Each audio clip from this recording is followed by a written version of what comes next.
Welcome in, everybody, to another week of UFL Weekly. I am Kyle Krajewski, joined by Mr. Fantastic, Mr. Beautiful, Zach Cole. Zach, how are you doing, my man? I'm doing very well, my friend. I have a haircut since the last time we spoke, and that's Clean. really Clean. I'm on cloud nine. Can't. No. Other than that, I'm doing great. We saw some good football this past weekend. That always puts me in a good mood, and we get to talk about it, which puts me in an even better mood. So let's get rolling. Absolutely. And before we get into things, I do want to apologize for us being a little MIA last week. Life got in the way. Hope you guys understand, but let's talk some UFL playoffs, some UFL championships, as this past week set the stage for the upcoming UFL Championship. We have an incredible matchup between the UFL's best, San Antonio Brahmas, Birmingham Stallions. Who we'll talk about. We'll get there. But that's the stage. That is the championship. We'll kind of get into that. But before we do, let's talk about Zach. The UFL MVP was announced this week. And I think week 3, we would have been baffled at this name. Yeah. But after week 8, we were like, no, this is the guy. It's obviously the guy. Quarterback for the Birmingham Stallions, Adrian Martinez. Led the league in rushing yards, 3rd in the league in passing yards, tied for 2nd in passing touchdowns. Quarterback, leading the league in rushing yards. Beautiful. Mm-hmm. Yeah, it was inevitable that it was going to end up being him once we saw a couple of those dominant performances from him in a row. I think, just spitballing off the top of my head, I want to say it was week 6, 7, 8, that kind of range in the middle end of the season. He just took over, and I mean, we had to find people to give the weekly MVP that it wasn't him, you know what I mean? But I think we all saw the writing on the wall and knew that he was going to be the guy. Team is in the championship. They almost ran the table this season, and really they've looked pretty untouchable throughout the whole thing. So obviously just a great choice, I think, and I think the league got this one right with Adrian Martinez winning the MVP here. Yeah, Martinez finished the season with 1 loss as a QB against the team that he's facing in the championship. So he gets a chance to get a little bit of redemption here. It is also worth noting that Adrian Martinez was also benched in the second half of this past week's playoff game, but we'll discuss that in a second. Adrian Martinez was the UFL MVP, and we'll talk about it probably next week for our personal UFL Weekly MVP. Spoilers, it's probably Adrian Martinez. But he is the league MVP, so congrats, Adrian Martinez. Yeah, and just real quick before we hop into our final, or I guess our second to last weekly MVP, I think one unique thing about Martinez here winning this is he was openly in a timeshare position, which I can't think of any player in the history of any sport that's really kind of fallen into that category where he's a timeshare player. I mean, even you think of basketball players, you think of football players, you think of baseball players. All of those guys are like these shining light. And you alluded to him even getting benched in the semifinal game. But, you know, it's just kind of unique. And I think it speaks to his dominance when he is on the field that he was still able to win this UFL MVP award despite being kind of, in a 50-50 split role. Maybe not 50-50, but a split role with Matt Corral. Yeah, and I mean, especially the first 2 weeks, week 1 was split between the two of them. Week 2 was an Adrian Martinez week. Week 3 was a Matt Corral week. And then I think from there, Martinez kind of won the starting role there in Birmingham and then just kind of kept it until second half of the playoff game. But well, and if you remember back to week 1, we came in under the assumption Matt Corral was the starter. He was the guy here, you know? Yeah. Yeah, it was one of those, oh, it's Matt Corral's team, and Adrian Martinez is probably going to be one of those shifty quarterbacks that they put in for running plays. Mm-hmm. And it looked like that initially, and then it was like, oh, wait, this guy can launch this thing. So Mm-hmm. he earned it. He very much earned it. Absolutely. Now, enough of the season-long MVP. Let's talk. let's give someone else a spotlight. Give someone else the spotlight. Our MVP of the week, MVP of the conference championship week, goes to running back for the San Antonio Brahmas, Anthony McFarland. McFarland was, it's weird to say, one of the only standout players of the week. Jake Bates nailed a bunch of field goals, but kind of lost the game. But McFarland, I mean, he sprinted away with a 69-yard touchdown that basically kind of, it wasn't the final nail in the coffin for this win, but it was definitely one that put them ahead to be like, all right, we got some rest space here. So 69-yard rushing touchdown, which was the longest rushing touchdown in the season, and finished the game with 115 rushing yards in that singular touchdown, along with a catch for 4 yards. So Anthony McFarland, our weekly MVP. Yeah, McFarland's been a guy who has definitely been a key factor for this Brahmas team. He's tacked on. He doesn't necessarily. He's not the focal point of this team. I know that they like to go to Lovett in the backfield, a decent amount, but I mean he's tacked on almost 400 all-purpose yards for this team this season. Found the end zone 4 times. So really, I don't want to say a huge surprise to see him being this kind of involved in a big game. As he was here. And you mentioned, Kyle, the 69-yard touchdown. That's kind of the thing that can swing a playoff game is that one big play. And obviously we saw that there from McFarland. And I think that really kind of just cements him as the MVP of the week. I think if we can give the co-MVP of the week to someone, I might give it to Wade Phillips, though. I'm sure. Yeah. You can kind of guess what I'm alluding to there. I mean, he did a great job coaching the game, but there was also kind of a viral clip after the game where he was talking to Hakeem Butler, the receiver for the St. Louis Battlehawks, and he was just saying, "I'm going to talk to all my contacts in the NFL." He's like, "You belong up there," which is just it's such a good thing. It's so healthy for the league to see that these guys are propping each other up, and I think that was really kind of just a cool special moment to kind of see game recognize game. So co-MVP of the week, we'll give that one to Wade Phillips. Yeah. Shout out Wade Phillips for our co-MVP of the week. All right, Zach. I think it's time we discuss these conference championship games. Kicking us off, this first game, the Michigan Panthers versus the Birmingham Stallions. And the Stallions came away with the win. A commanding win. 31-18. I think the storyline here was Adrian Martinez getting benched in the third for Matt Corral, who kind of came in and kind of took over. I will say, based on Skip Holtz's post-game comments, that it's almost like they had planned for this in any given week, kind of that like momentum shift play of, all right, let's bring in a fresh quarterback. Based on his comments, it was basically saying all week, Corral and Martinez split QB1 reps in practices all season. So it wasn't like Corral was just a guy coming off the bench. They were both getting reps QB1 all season. He also said that once Martinez was benched, he knew there was no chance of going back to him during that game. So it was one of those like, all right, Corral, you're in this. And it's just like, I can't put Martinez because then it's like the whole headspace kind of thing. But all signs point to Martinez starting in the championship. And I think he's even come out and said that's the case. So while he was benched in the playoffs, the week before, we can expect Martinez out here to show up after winning the MVP award. Other storyline here. Zach, go ahead.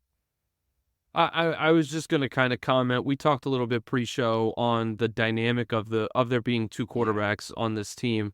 And before we get too far into the Panthers and kind of what didn't go right and this and that for them and their storyline, I think it's so hard to go into a game planning for this running quarterback, this guy that's going to beat you two different ways. And as we'll talk about, clearly it worked for the Panthers, but then for Holtz to be able to just kind of play a different card and go with Corral, who's more of a pocket passer, more of a pro style quarterback, that's just such a hard change for a defense to make, to game plan for basically like two different teams given on who the quarterback is that's playing. So it's a great game plan for the Stallions, and clearly it keeps on working for them.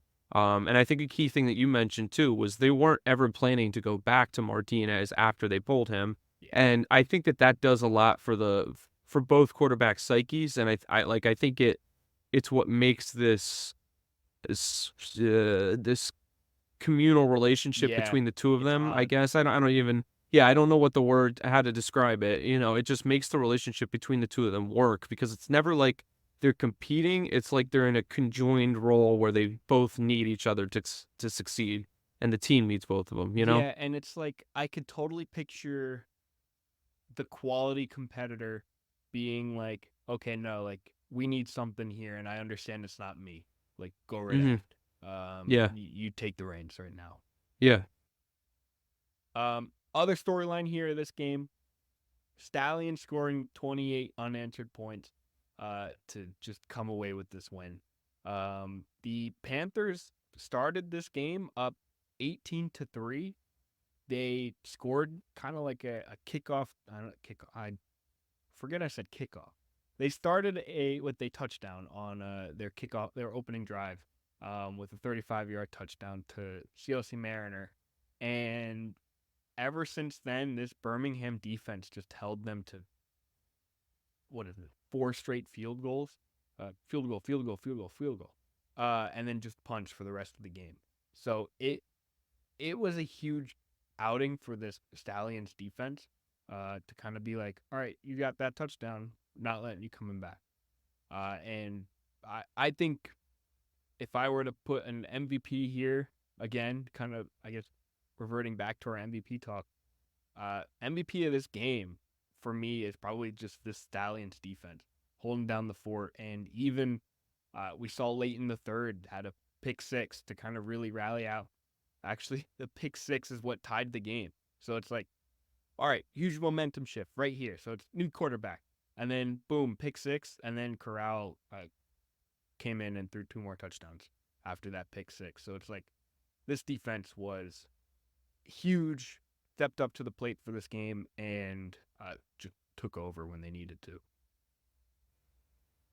And I think on the other side, talking about defenses, that's what we were expecting from the Panthers, was a really good defensive game, and they had that. The game.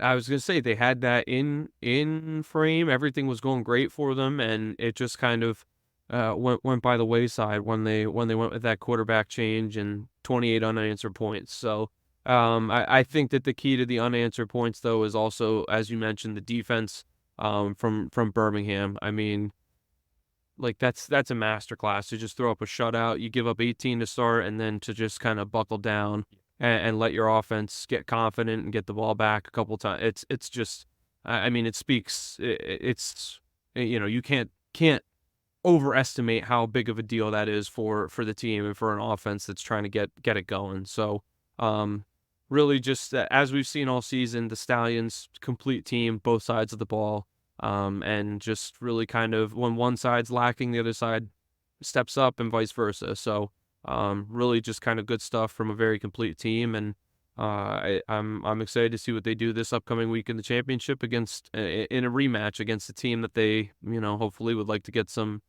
get back against. Yeah, I think in general, a well-deserved spot in the championship.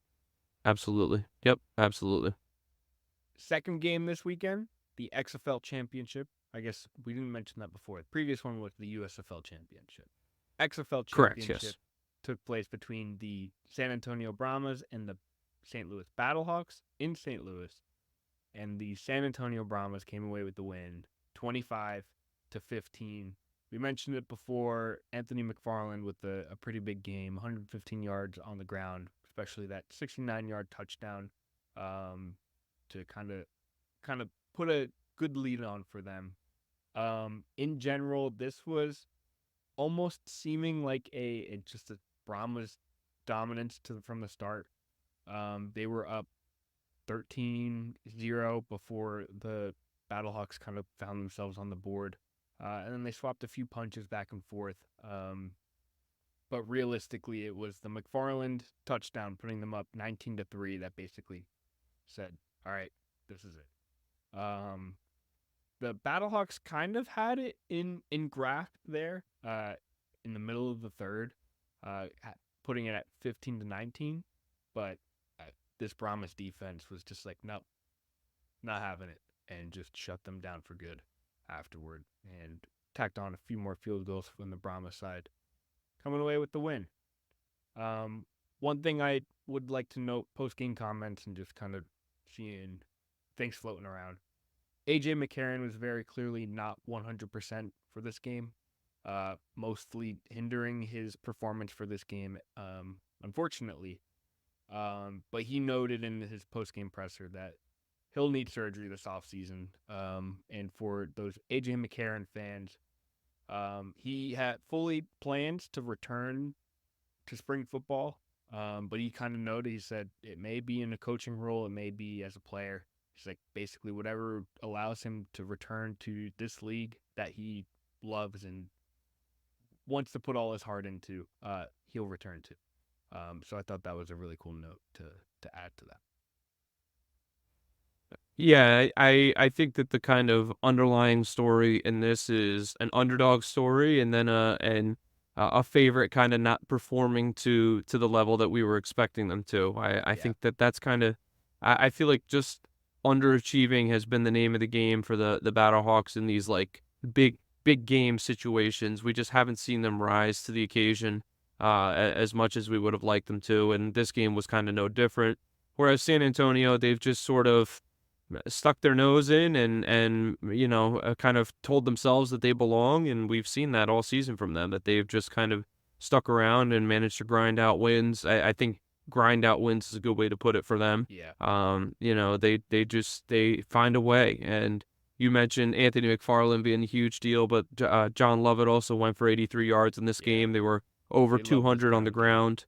Yeah, and Garbers did his thing. He went for 2 touchdowns as well. So I mean, really just a balanced attack from top to bottom. We saw some John Trey Kirkland in this game. Justin Smith added on a touchdown as well.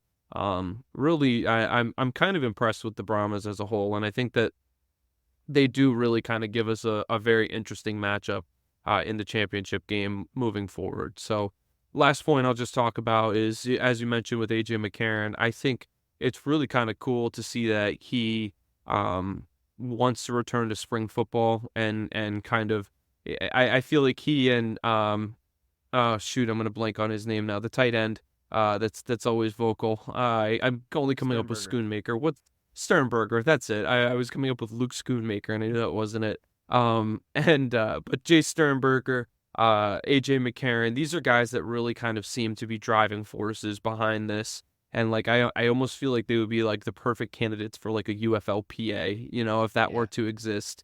Guys that just want to advocate for the league, advocate for the players, and make this the best thing possible. So hopefully the Rock kind of takes a look at that in the offseason and the powers that be in the UFL leadership offices and kind of get in with those guys and work to make this a concrete league and make it better on both sides, for the owners, for the teams, and for the players as well. So shout out to AJ McCarron for that. Yeah, I give it like 2 more years for Puka Nacua on the Rams in the NFL to become like superstar, and basically just continue to shout out his brothers who are balling out here in the UFL. Yeah. I mean, obviously, I'm hoping that the Nacua brothers all make it to the NFL, but just kind of saying like, there's a lot of powers that can help promote this league that I think will eventually. Yeah, and I don't want to belabor that topic too awfully long, but we've seen that there have been a couple guys too, just since the playoffs has started and some of these postseason things. David Davis got a tryout with I believe the Panthers. I saw DeAndre Baker was gaining some attention for his play in this league, and people are like, oh, maybe he deserves a second shot at the NFL. So it's definitely. I mean, we saw last year that there were some guys that got the opportunity to play in the NFL from the XFL. And I'm sure we're new to the USFL side, but I'm sure that there are plenty of guys in that same boat. But I think that the more clear of a pipeline that there is between the two, I think that the more longevity and the more concreteness this league can possibly have moving forward. Yeah, and we can talk about it in a future week episode of absolutely guys going into the NFL. But I think the Washington Commanders specifically are trying out like every single UFL kicker. I think they already signed. I'm blanking on who it was, but they signed a kicker already, and they're just bringing others for tryouts. So it's just going to be a UFL kickoff challenge in Washington this preseason. And if anyone has proved themselves as worthy, it's the kickers in this league. For real.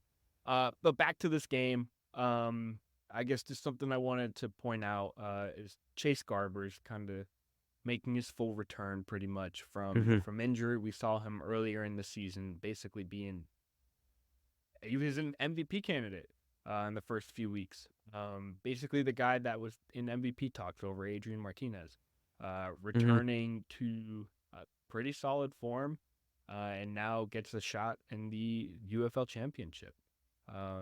The Brahmas specifically, I think we were going to talk about this in the game note or the championship, but like the Brahmas entered the season with the absolute lowest odds of winning it all, and look at them now in the championship. So shout out Brahmas. You made it. Go ahead, you can gloat a little bit. What did you do? Nope, I just put a small wager on that. I said I think this Brahmas team looks great, and sure enough, they did. It's looking really good. That's big time. Really good. Yep. Zach, let's get into this championship game. Let's talk about it. One quick, I guess, before we do our typical weekly picks, which is now just one pick for game. Quick preview here. Between these two teams, they faced off week 9, just a short 3 weeks ago. And we saw a victory from the San Antonio Brahmas. They won 18-9. And quite honestly, I don't see how I think my takeaway there, 2 takeaways. One, the Stallions played at full force all season long, even if they were in the playoffs. So this was a legitimate game. So I think we could be in line for something similar. 2, this is going to be a defensive matchup. These are 2 great offenses, but I think they're even better defenses that showed up last week specifically. They showed up last week to really shut down their opponents when they needed to. The Stallions last week against the Panthers shutting them down after giving up 18. And then the Brahmas being able to hold off a resurgence from the Battlehawks in the final quarter and a half and just allowing 6 points. Or actually allowing 0 points as they scored more.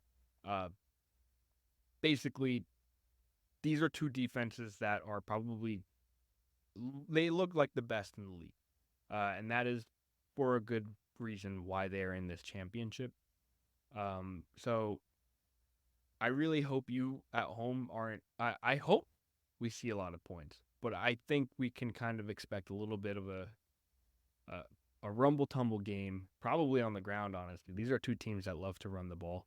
But I think we're in for a run game, defensive matchup that just going to show off the UFL's best of the best.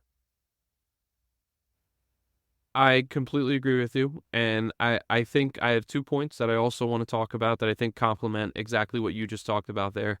Um, I think the first point is the Brahmas were the only team to hold Birmingham to one, single digit points, and two, under 20 points, which is kind of a big deal, I think. Yeah. And that kind of segues into my second point, where I think the magic number for the Brahmas is 20 points. I think if they can hold the Stallions under 20 in this game, which is, that's a lenient number, I think.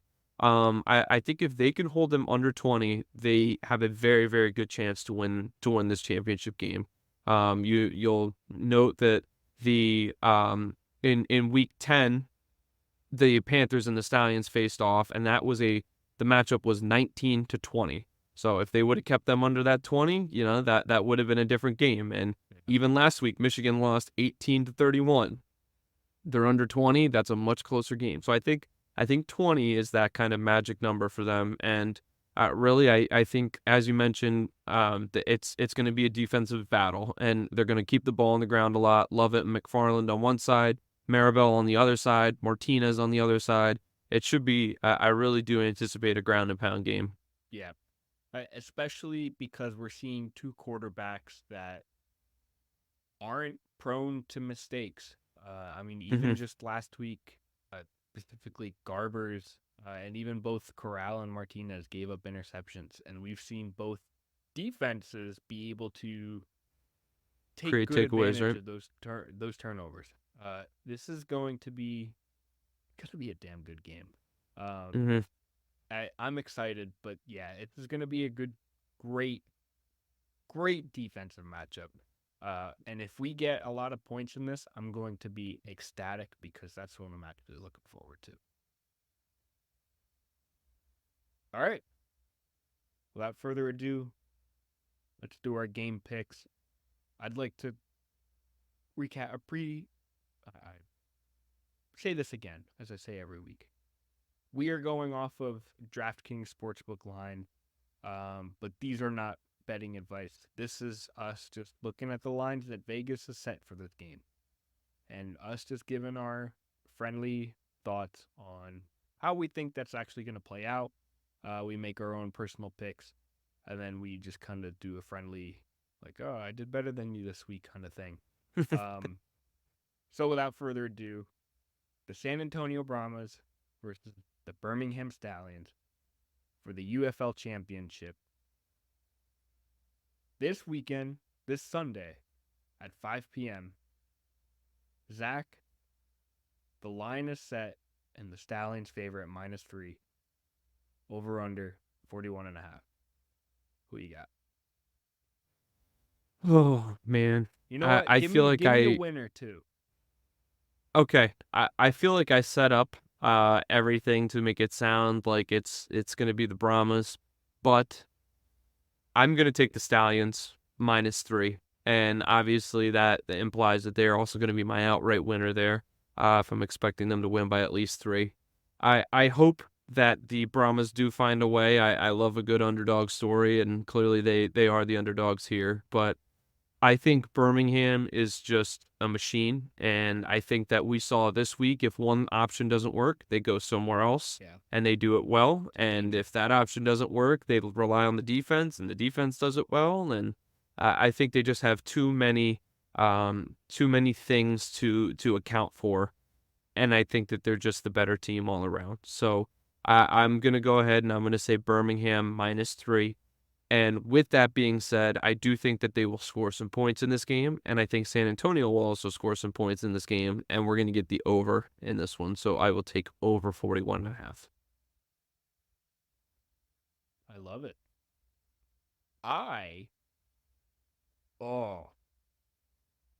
This is going to be such a close game. And that's the beauty of it. I'm going to be lame. Give me San Antonio +3. I think it's going to be that close. Give me the under 41.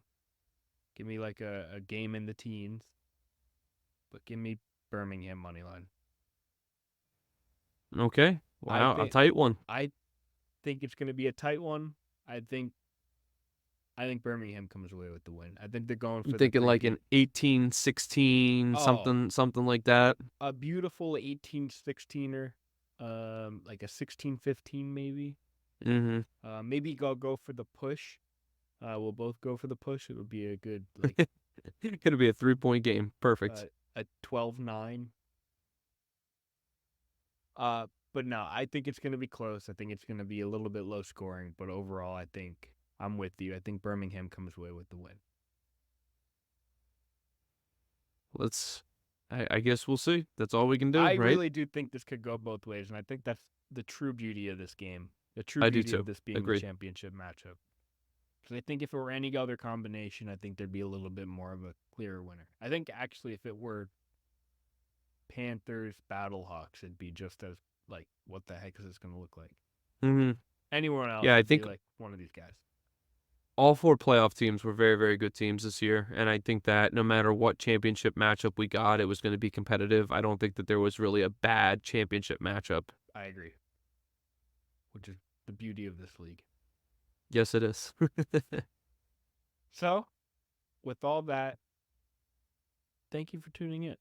Whether you're watching us or you're listening to us, we appreciate you. And if you are Mm-hmm. watching us, you can listen to us. Maybe you got halfway through this. You can find us on podcast platforms, wherever you get your podcasts. If you are listening to us and you want to see what the heck we look like, find us on YouTube. All just by searching UFL Weekly, you shall find us. This has been a little bit of a conference championship recap, UFL Championship Preview. Mm-hmm. Zach, it was a pleasure. Go football team. Talk to Let's you go next week. football. See ya.